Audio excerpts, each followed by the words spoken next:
우리는 좋은 신자가 되어야 합니다. 그러니까 그 얘기는 신자 중에서도 좋은 신자, 나쁜 신자가 있냐 그 얘기가 아니고, 좋은 신자라고 함은 잘 훈련되고 잘 성숙된 신자를 말하는 거죠. 그러니까 우리가 예수를 믿는다라는 말의 정의는, 어떤 신자라는 말을 쓸 때 내가 신자다 그러면 사실은 이 말에는 여러 가지를 담고 있는 말이에요. 초신자 있잖아요. 새신자. 초신자라고도 하죠. 여기도 신자죠. 그죠? 그런데 그러면 이제 우리가 그런 말은 없지만 중신자가 있다고 그러죠. 믿음이 좀 중간쯤 간 신자. 그럼 이제 신앙의 성숙이 잘 된 좋은 신자도 있단 말이죠. 그런데 이 세 신자를 다 합쳐서 그냥 우리가 신자 그래요. 그러니까 신자라는 말에는 사실은 개별 차이가 많습니다. 우리가 신자 그러면, 그러니까 신자를 놓고 설교를 할 때 사실은 포커스를 두기가 좀 애매할 때가 있어요. 근데 수요기도회나 금요기도회 나오시는 분들은 요 사이에 계셔야 되는, 항상. 보통 우리가 세상에 말하는 신자, 좋은 신자라고 말하는 요 사이에 항상 계셔야 돼요. 아직도 내가 새 신자하고 이제 요 사이에서 왔다 갔다 하시면 이제 여기 있다가 어느 날 이제 어려운 문제 생기면 일로 가는 거거든요. 근데 여기 분들은 어려운 일이 있으면 이쪽으로 가는 거니까. 그러니까 우리는 항상 요 사이에 있어야 돼요. 요 사이에. 올라가시면 안 돼요. 근데 이제 신자라는 말에는 이게 폭이 커요. 근데 우리는 항상 어디가 이제 목적이냐면 좋은 신자가 되는 것이 우리의 목적입니다. 자, 그러면 좋은 신자라고 말하는 기준이 뭘까요? 좋은 신자는 어떤 신자가 좋은 신자일까요? 헌금 많이 하는 신자. 좋은 신자인가요? 재정부 입장에서는 좋죠.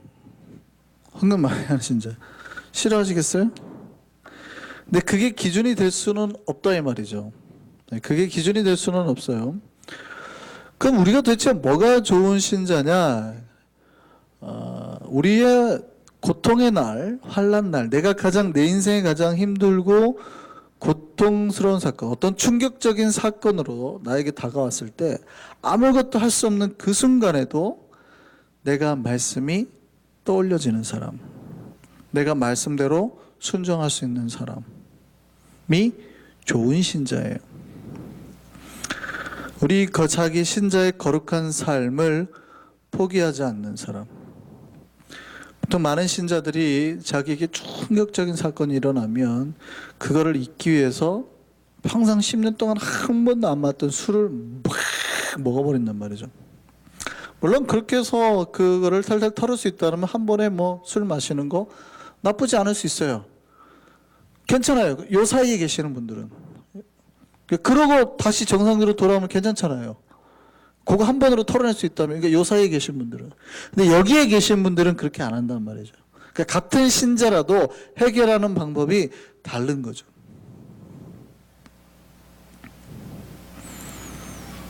그분이 하는 행동을 딱 보면 저분이 이쪽에 있는지 이쪽에 있는지 대충 가늠이 잡히는 거죠.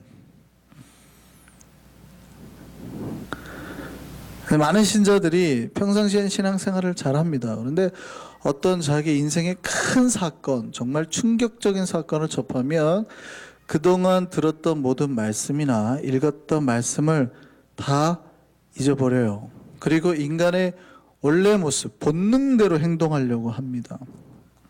그런데 건강한 신자는 삶의 가장 고통스러운 순간에도 하나님 말씀을 떠올리는 신자입니다. 그리고 그 말씀에서 내 삶이 벗어나지 않기 위해서 기도하는 사람이에요.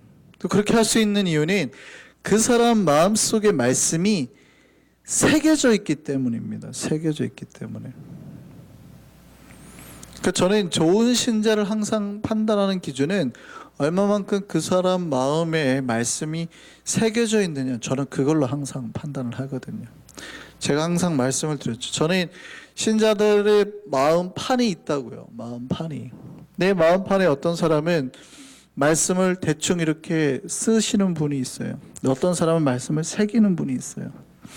여러분, 말씀을 깊이 새겨져야 돼요. 바울이 자기 안에 예수의 흔적이 있다 그랬거든요. 예수의 흔적, 스티그마가 이게 강하게 새겨져 있다. 이게 지워지지 않기 때문에 그는 목숨 걸고 선교할 수 있었던 거거든요. 내 안에 예수의 흔적이 있다. 그 말이 예수가 나한테 새겨놓은 그 스티그마가 있다는 뜻이거든요. 그 흔들리지 아니하는 말씀이 신자들의 가슴속에도 새겨져 있어야 돼요. 그러면 그 사람은 내 인생에 어떠한 바람이 불어도 흔들리지 않는 거예요. 우리가 좋은 신자인지 아닌지를 판단할 수 있는 증거. 내 인생의 고통의 날, 환난의 날, 그 순간에 우리가 무엇을 붙들고 있느냐입니다.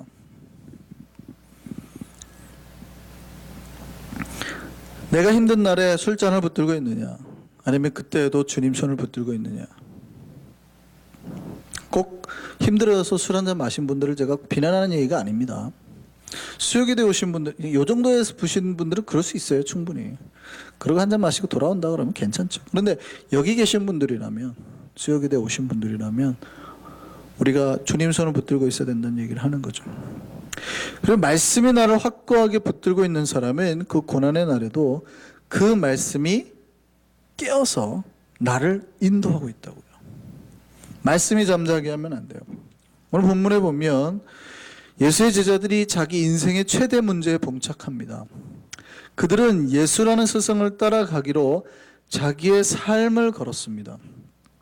성경에 보면 예수님이 제자들을 나를 따라오라 그러잖아요. 그러니까 일하던, 특히 어부였던 제자들이 자기 그물이나 가족을 다 버리고 간단 말이죠. 그러니까 내가 생계를 포기하고 가는 거예요.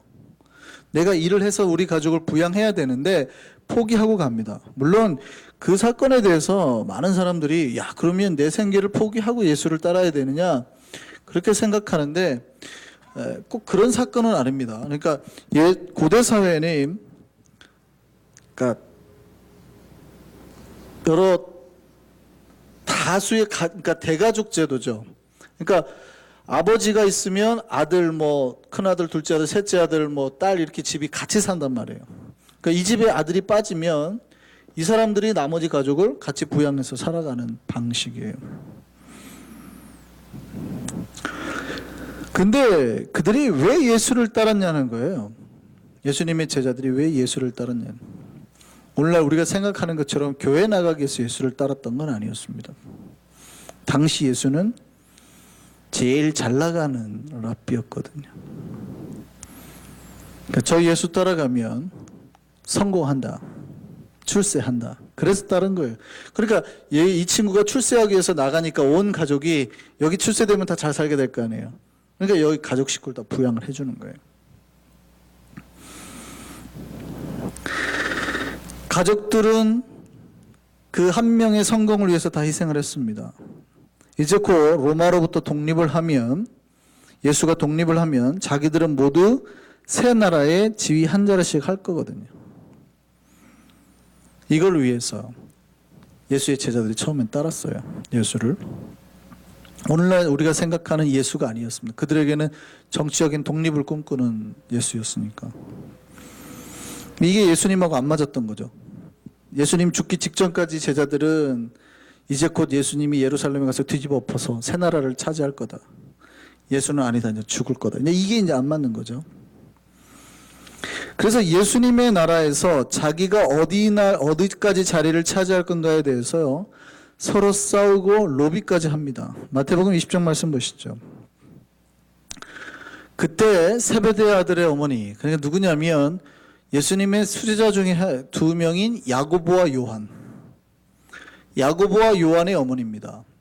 그들이 그 아들까지 대동해가지고 예수님 앞에 와서 구합니다. 뭘 원하느냐? 그러니까 뭐라 그래요? 이 두 아들을 주의 나라에서 당신이 이 나라를 갖다가 다시 독립을 하시면 한 명은 오른편에, 한 명은 좌편에 앉게 하여 주옵소서. 그러니까 예수님 뭐라고 하냐면 너희가 도대체 구하는 걸 알지 못하는 건 니네 지금 잘못 구하고 있어. 내가 꿈꾸는 나라가 그런 나라가 아니야. 그 얘기하는 거예요. 그래서 내가 마시려는 잔을 너희가 마실 수 있겠느냐? 그러니까 그들이 할 수 있겠습니다. 그러거든요. 23절이요. 그럼 너희가 한번 내 잔을 마셔봐. 그랬는데 24절 말씀 보세요. 10 제자가 듣고 그 두 형제에 대해서 어떻게 얘기해요? 분이 여기거늘 화가 났다는 얘기예요. 그러니까 서로 그 나라의 자리와 권력을 차지하기 위해서 분내고 싸우고 쟁탈전을 벌였다는 얘기예요. 서로 지금 로비 쓰는 거야? 뭐 화가 났다는 얘기예요. 이 사람들은 꿈꿨습니다. 예수님 따라가면 좋은 자리 될 거라고. 예수님 따라가면 이제 권력의 자리, 그래 나 때문에 모든 가족이 희생을 했는데, 그리고 예수를 3년이나 따라다녔는데, 이야, 한 자리 차지할 것 같은데. 그런데 지금 예수님이 죽어버린 거예요. 오늘 본문 사건은 거기서 시작합니다. 예수님이 죽어버린 거예요. 그러니까 자기네들이 인생의 회사에서 승진을 따잖아요. 전무줄 인맥을 따르든지 뭐 상무 인맥을 따르든지 사장 인맥을 따르는데 전무가 갑자기 툭 떨어진 거예요. 잘린 거예요. 그럼 전무 따르던 줄이 끊어져 버린 거 아니에요. 전무한테 3년 동안이나 뇌물 바치고 그래갖고 전무님 좋은 자리 부장 자리 저한테 뭐 이랬는데 전무가 탁 잘렸으니 그거보다 더 심한 거죠. 3년 동안 모든 가족이 생계를 포기하고 다 예수를 따랐단 말이에요. 근데 그 예수가 죽어버린 거예요, 지금.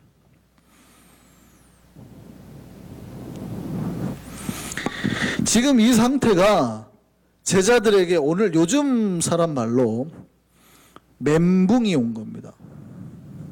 멘탈 붕괴의 줄임말이래요. 정신이 없는 거예요, 지금. 이거 어떻게 해야 되나? 어제까지만 해도 우리가 예루살렘을 뒤엎고 이제 내가 이 나라에 한 자리 차지할 사람이 될 것 같은데 갑자기 그 스승이 죽어버린 거예요. 큰일 났다. 역적으로 몰래 소리 다 죽는 거 아니야? 뭐 이러고 있는 상황인 거죠. 이런 당황스러운 상황이 자기들에게 주어지니까 그동안 수없이 예수님이 하셨던 말씀 다 옥죄어버린 거예요. 말씀이 그들 안에서 역사하지 못하게 됩니다. 그렇게 숨어있는 제자들에게 예수님이 돌아가시고 사흘 뒤에 놀라운 소식 하나가 전해집니다. 막달라 마리아라는 여자가 와서 예수님의 시체가 없어졌다는 거예요. 자, 이 소식을 들으면 뭐가 생각이 나야 될까요? 예수님 말씀이 생각이 나야 되거든요. 그런데 제자들 중에 아무도 그 말씀을 생각해 놓은 사람이 없었습니다. 그 얘기를 듣자 베드로하고 요한은 놀라서 무덤까지 달려갑니다. 그리고 확인해 보니까 정말 예수의 시체가 없었어요. 예수님의 무덤까지 봤어요. 역사적인 장소에 서 있습니다. 그러면 그 다음 뭐 해야 될까요? 예수님이 그들에게 그렇게 가르치셨던 말씀을 떠올려야 돼요. 마태복음 16절 말씀 보시죠. 자, 예수님이 돌아가시기 직전에 제자들에게 몇 번이나 하셨던 얘기입니다. 이때로부터 예수 그리스도께서 자기가 예루살렘에 올라가 장로들과 대제사장과 서기관들에게 많은 고난을 받고 죽임을 당하고 제3일에 살아나야 할 것을 제자들에게 비로소 나타내시니 가르치셨단 말이에요. 분명히 예수님이 뭐라고 하셨냐면 제자들은 그 말을 안 믿었어요. 분명히 예수님이 예루살렘 입성하시면 나라를 뒤집어 엎겠지. 근데 예수님은 내가 분명히 죽을 거야. 근데 죽을 건데 사흘 뒤에 다시 살아날 거야.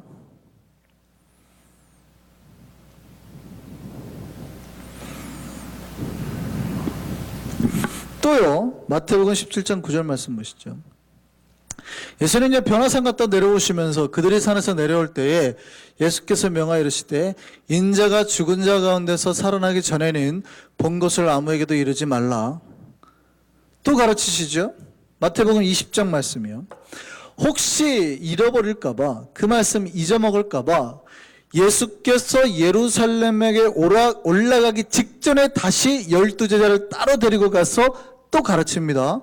보라 우리가 예루살렘에 올라가노니 인자가 대제사장들과 서기관들에게 넘겨짐에 그들이 죽이기로 결의하고 이방인들에게 넘겨줘 그를 조롱하며 채찍질하여 십자가에 못 박게 할 것이나 제3일에 살아나리라. 그러니까 지금 이 말씀하신 지 10일도 안 됐어요. 예루살렘 들어가기 직전이니까 불과 10일여간밖에 안 된다고요. 잊어먹을까 봐 말씀하시고 또 말씀하시고 또 말씀하시고 반복적으로. 여러분, 저 얘기 들으면 그냥 잊어먹을까요? 기억할까요? 그냥 보통 얘기라면은 잊어먹어요. 근데 충격적인 얘기잖아요. 제가 유건사님한테, 유건사님, 제가 한 달 뒤에 이제 죽을 겁니다. 근데 걱정하지 마세요. 3일 있다가 살아날 거니까. 그 얘기 들으면 그냥 지나가는 말로 생각할까요? 우리 목사님 이상하네 라고 생각할까요? 절대 잊어먹을 수가 없는 말이에요. 이 말은. 그렇잖아요. 그냥 사랑합시다 이러면 잊어먹어요. 이해합시다, 용서합시다 이러면 잊어먹지만, 내가 다시 살아납니다 이 얘기는 큰일 나. 목사님 이상하네 이렇게 되는 말이란 말이죠. 근데 그 말을 3번이나 반복해서 하셨단 말이에요. 그런데 예수님이 죽으시고 3일 딱 됐거든요. 무덤의 장소에 갔어요. 그것까지 봤어요. 근데 기억했을까요? 못했을까요? 못했다고요. 못했다고요. 오늘 요한복음 20장 9절 말씀 보세요. 그들은 성경에 그가 죽은 자 가운데서 다시 살아나야 하리라 하신 말씀을 아직 알지 못하리라. 그 무덤가에 있는데 예수님의 제자들이 부활의 장소에 서 있으면서도 부활을 믿지 못하고 예수를 만나지도 못했어요. 그 이유가 뭡니까? 말씀이 깨달아지지 않아서. 그 순간까지 그들은 뭘 잃어버려요? 예수의 말씀을요. 지금 부활의 장소 여러분 잘 생각해 보세요. 설교 많이 들으셨으니까. 부활의 장소에 누가 있었어요? 천사가 있었어요. 또 부활의 장소에 누가 있었어요? 예수님이 계셨거든요. 놀라운 건 이 여인은 예수님을 만납니다. 그런데 왜 제자들은 만나지 못했을까요? 그 이유가 되는 사건을 누가복음이 전하고 있어요. 오늘 본문이 시작되기 전 스토리가 사실은 있습니다. 누가복음 24장 1절에서 9절 말씀 한번 보시죠. 자, 이전에 어떤 사건이 있었는지 한번 보시죠. 안식구 첫날 새벽에 이 여자들이 그 준비한 향품을 가지고 무덤에 가서 돌이 무덤에서 굴려 옮겨진 것을 보고 들어가니 주 예수의 시체가 보이지 아니하더라. 이로 인하여 근심할 때에 문득 찬란한 옷을 입은 두 사람이 곁에 섰는지라. 여자들이 두려워 얼굴을 땅에 대니 두 사람이 이르되 어찌하여 살아있는 자를 죽은 자 가운데서 찾느냐. 여기 계시지 않고 살아나셨느니라. 지금 여인이 누구를 만난 거예요? 천사들을 만난 거예요. 이미 천사들을 만났어요. 그 다음에요, 갈릴리에 계실 때에 너희에게 어떻게 말씀하셨는지를 기억하라. 이르시기를 인자가 죄인의 손에 넘겨져 십자가에 못 박히고 제3일에 다시 살아나야 하리라 하셨느니라. 그들이, 그 여인들이 예수의 말씀을 기억하고, 여인은 예수의 말씀을 기억했어요? 안 했어요? 기억하고 무덤에서 돌아가 이 모든 것을 11사도와 다른 모든 이들에게 알리니. 그러니까 오늘 본문에는 안 나오는데, 오늘 본문에는 여인이 와서 옮겨진 걸 보고 바로 제자들에게 갔다라고 되어 있잖아요. 근데 그 전 스토리가 있어요. 천사들이 뭐라고 그래요? 야, 니네 기억해. 예수께서 뭐라고 했어? 예수께서 죽으시고 4일 만에 부활하신다고 하셨잖아. 그랬는데 8절 보세요. 그들이 예수의 말씀을 기억하고. 여인은 예수께서 하셨던 말씀을 기억했다고요. 그리고 제자들에게 뭔 얘기를 했을까요? 그냥 예수의 시체가 없었다고 말하는 게 아니라 예수께서 부활하셨다고 전한 겁니다. 예수께서. 그런데 제자들이 그 여인의 말을 들었을까요? 안 들었을까요? 누가복음 지금 9절이죠. 11절 말씀 보시죠. 11절 말씀. 사도들은 그들의 말이 허탄한 듯이 들려 믿지 아니하나. 여인은 그 예수의 말씀을 기억해내고 예수가 부활했다고 증거했는데, 제자들은 뭐라고 그래요? 제자들은 헛소리하고 있네요. 말도 안 되는 사람. 죽은 사람이 어떻게 살아난대?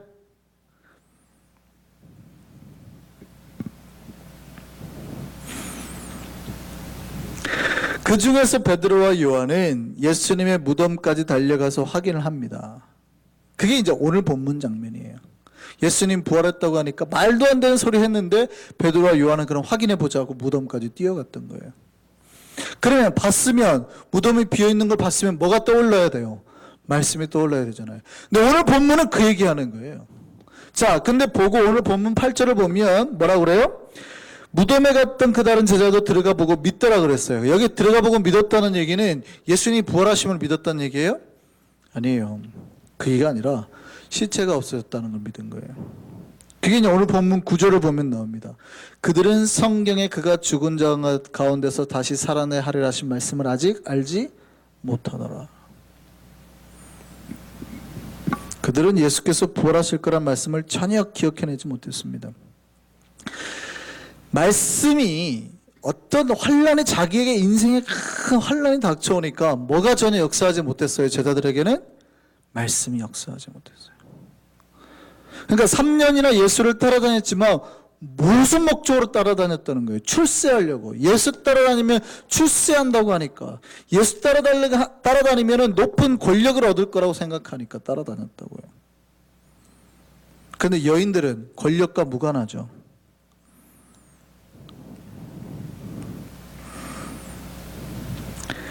말씀이 기억나지 못하니까 어떻게 해요? 집으로 돌아가 버렸다. 이들의 귀가에 대해서 누가가 이렇게 말합니다. 누가복음 24장 12절입니다. 곧 바로 밑에요.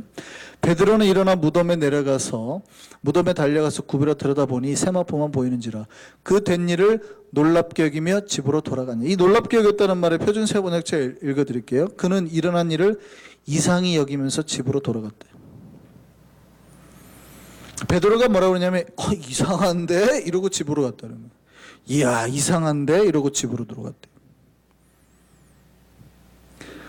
예수의 말씀을 떠올려서 예수가 부활하셨구나 생각한 게 아니라 희한한 일이 다 있네. 예수님께서 3번이나 말씀하셨는데 저 부활할 겁니다. 저 부활할 겁니다. 다시 살아날 겁니다.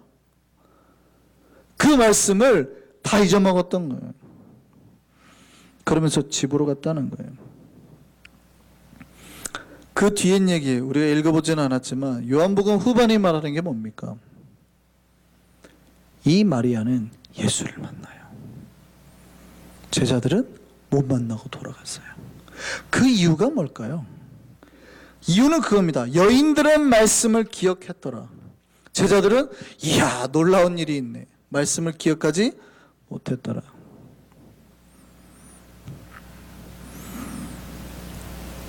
우리가 예수를 깊이 만나지 못하는 이유가 뭡니까? 어느샌가 큰 파도 같은 환란이 오면 내 안에 있던 말씀이 지워져 버려요. 녹아져 버려요. 쓸려가 버려요. 우리가 하나님의 좋은 신자가 되려면 말씀을 깊이 파셔야 됩니다. 말씀의 기둥을 깊이 세워야 돼요. 내 인생에 어떠한 큰 파도가 와도 어떤 순간에도 잊혀지지 않을 만큼의 말씀을 내 것으로 만들어야 됩니다. 이 말씀이 나를 붙들어서 환난 날에 나를 지키는 무기가 되어줄 겁니다. 좋은 신자는 그래서 말씀을 듣기 위해 모이기를 힘쓰고 그 말씀을 기억하기 힘쓰고 그 말씀대로 살기 위해서 순종하기 위해서 힘쓰는 신자입니다. 그게 복으로 가는 순서예요. 그리고 길입니다. 위대한 믿음의 신앙의 선배들이 있었습니다. 이들이 믿음의 위대한 신앙의 선배가 될 수 있었던 이유는 다 말씀 붙들었기 때문이에요. 그들은 환난 날의 말씀을 기억해냈습니다. 다윗이 그랬고요. 여호수아가 그랬습니다. 그들은 말씀에서 좌로나 우로나 치우치지 아니하고 하나님 말씀으로 가려고 했어요. 주야로 묵상하려고 애썼어요. 이것이 그들을 붙들어 주었던 힘이라고요. 오늘날에 많은 신자들이 말씀 듣기를 싫어합니다. TV 보는 시간은 좋은데 말씀 듣는 시간은 별로 안 좋아합니다. 오늘날에 많은 신자들이 자기가 좋아하고 재밌는 거는 보려고 합니다. 스마트폰은 오래 봅니다. 그런데 성경은 보지 않습니다. 어느 순간 하나님이 보이지 않기 시작하는데 본인만 몰라요. 천사도 보이지 않고 하나님도 보이지 않고, 분명히 무덤가에 그 자리에 있었는데, 천사도 있었고 예수님도 있었는데, 여인은 다 만났는데 제자들은 못 만나고 갔단 말이죠. 우리 안에 말씀이 지워지면 주님과의 관계가 멀어지는 거예요. 우리가 하나님의 말씀을 기초로 온전하게 세워주는 좋은 신자 되기를 소망합니다. 주님께서 우리를 더 깊이 만나 주실 것이고, 그 참 복이신 예수를 깊이 누릴 때 우리 안에 참 복의 역사가 일어나게 될 줄 믿습니다. 기도하시겠습니다.